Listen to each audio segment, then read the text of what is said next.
Halo everyone, halo teman-teman. Nah, pada kesempatan kali ini saya akan membahas tentang konsep reputasi dan krisis dalam public relation. Sebelumnya kita sudah membahas tentang public relation itu tersendiri ya.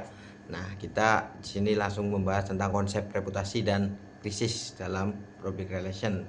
Pertama-tama kita mulai dari identitas perusahaan.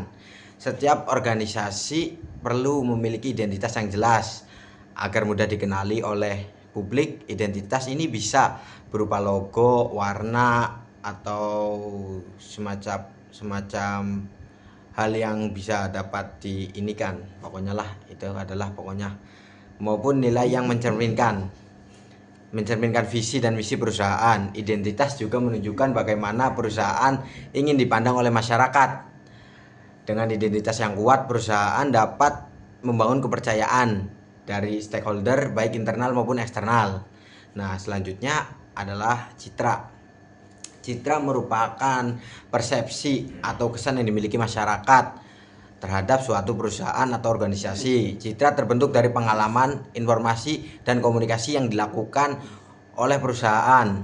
Proses pembentukan citra tidak instan, melainkan melalui beberapa tahap, mulai dari mengenal, memahami, hingga akhirnya membentuk persepsi tertentu. Citra yang baik memberikan banyak manfaat seperti meningkatkan penjualan, memperkuat hubungan dengan karyawan dan mitra, serta membantu perusahaan bertahan dalam situasi krisis. Nah, selanjutnya ialah reputasi. Nah, reputasi ini tersendiri merupakan hasil jangka panjang dari identitas dan citra yang telah dibangun. Reputasi menunjukkan bagaimana perusahaan dinilai secara keseluruhan oleh publik. Reputasi yang baik akan meningkatkan kepercayaan masyarakat dan mendukung keberlangsungan bisnis. Nah, reputasi dapat dilihat dari beberapa aspek seperti kinerja perusahaan, kualitas produk, terus kepemimpinan, tanggung jawab sosial, hingga inovasi yang dilakukan. Selanjutnya kita masuk ke pengertian krisis. Nah, krisis adalah peristiwa yang tidak terduga dan dapat mengancam reputasi organisasi. Jika tidak ditangani dengan baik, krisis dapat berdampak besar terhadap perusahaan maupun stakeholder.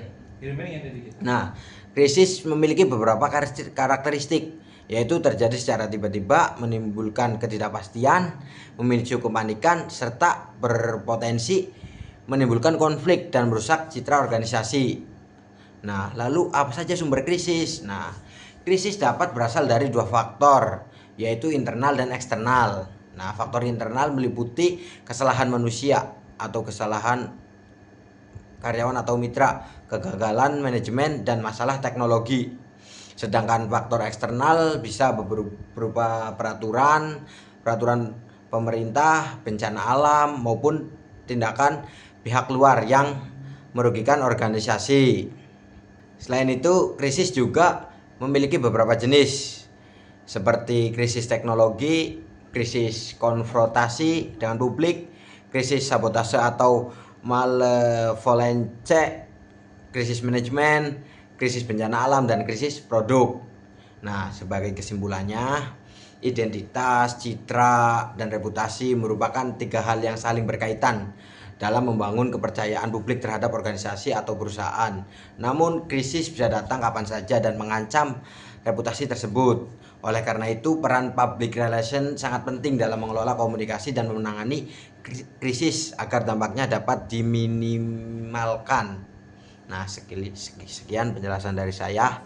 Kurang lebihnya mohon maaf. Terima kasih teman-teman.